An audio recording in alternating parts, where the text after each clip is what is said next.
Sabemos que vivimos en una crisis sistémica y multidimensional, una crisis del capitalismo financiero que ha dominado el capitalismo en los últimos 20 años, es una crisis ecológica, es una crisis del modelo de vida y es una crisis financiera que se convirtió en industrial y de empleo, y a partir de ahí los bancos fueron sostenidos por los gobiernos, y a partir del momento en que los gobiernos se tienen que endeudar para sostener a los bancos y amortiguar la crisis económica, se pasa de una crisis financiera a una crisis industrial a una crisis de la deuda pública, por tanto a una crisis monetaria, y de ahí a una crisis fiscal, que hablando claro quiere decir que los gobiernos no tienen dinero y los bancos ya no se lo prestan.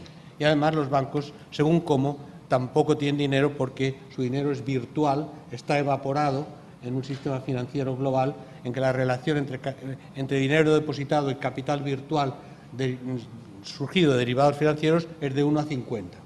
O sea, hay 50 más capital del dinero realmente existente.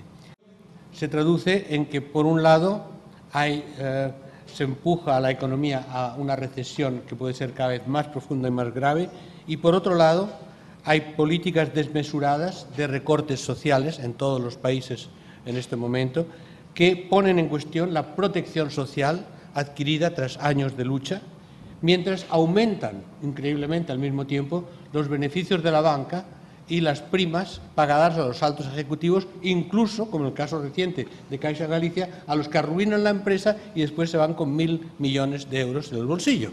Ahora, yo diría que la crisis más importante es la crisis política, es la más importante. ¿Por qué?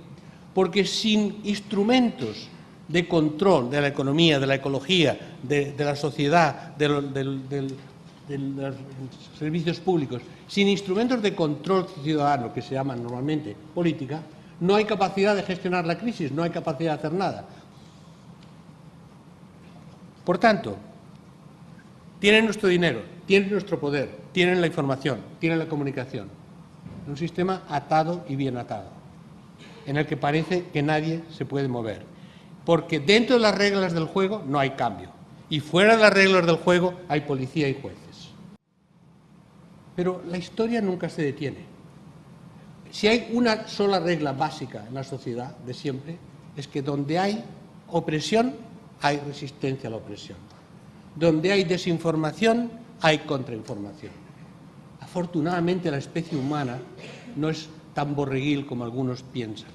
La especie humana está fundada en la conciencia y la libertad.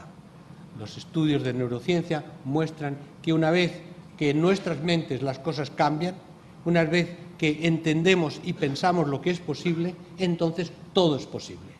Todo es posible. Y que las instituciones son producto humano, no son un poder extranatural, artificial, que se nos puede imponer. Todo depende de la capacidad mental, de la capacidad de nuestra voluntad y de la capacidad de asociación de individuos libremente. No simplemente de otras fuerzas políticas alternativas, no, de lo que cada persona quiera y pueda hacer con otra persona. Y después, lo que ya sabemos, el 15M en España, que surge no como un movimiento, como dicen los que no están informados, no es un movimiento contra la crisis, es un movimiento contra la política que en plena crisis sigue sin ser capaz de representar los intereses de la gente. El 15M surge con respecto a la pantomima de elecciones municipales que se estaba preparando el 22M, como todos sabemos. Es que cada movimiento inmediatamente lo primero que hace es hacer su web. Muy importante, es siempre la ocupación del espacio físico y del espacio virtual y la conexión entre los dos. Y se conecta lo virtual con lo virtual, pero a través de eso llega al espacio local y se van conectando localmente, y hay iniciativas de todo tipo. ¿Que no había instrumentos? Bueno, pues hay instrumentos. Vamos a ver a dónde nos llevan los instrumentos. Pero hay instrumentos. No hace falta un gran partido político, unos líderes, unos grandes medios de comunicación para que la gente se organice, exprese y luche en función de sus intereses. Frente al desespero y la violencia sistémica se constituye la esperanza y la no violencia como forma de acción. E insisto y remarco lo de la no violencia. Es el punto fundamental.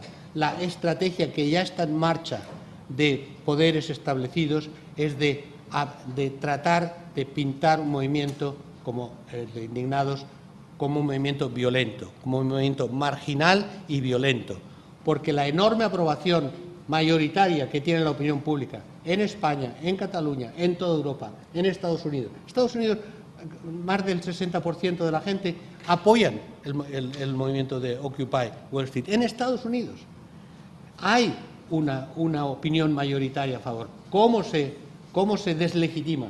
¿Cómo se marginaliza ese movimiento? Violencia. Violencia. Si se consigue introducir la noción de violencia, y es fácil con unas cuantas imágenes en la televisión cortadas del contexto, se introduce el miedo, y el miedo es paralizante.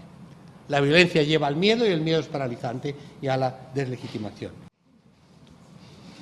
Y entonces mucha gente de buena voluntad dice, sí, pero de acuerdo, pero todo esto ¿a dónde lleva? ¿Qué es lo concreto que se puede hacer?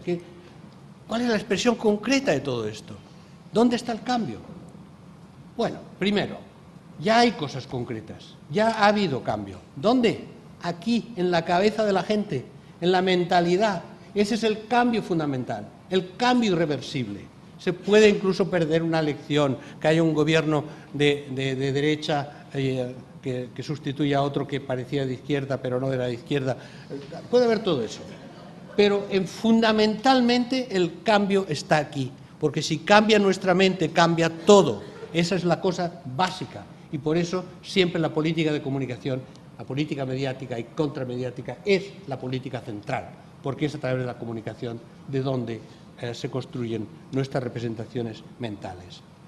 Es decir, hay ya cambios concretos en las formas de vida de cada uno, en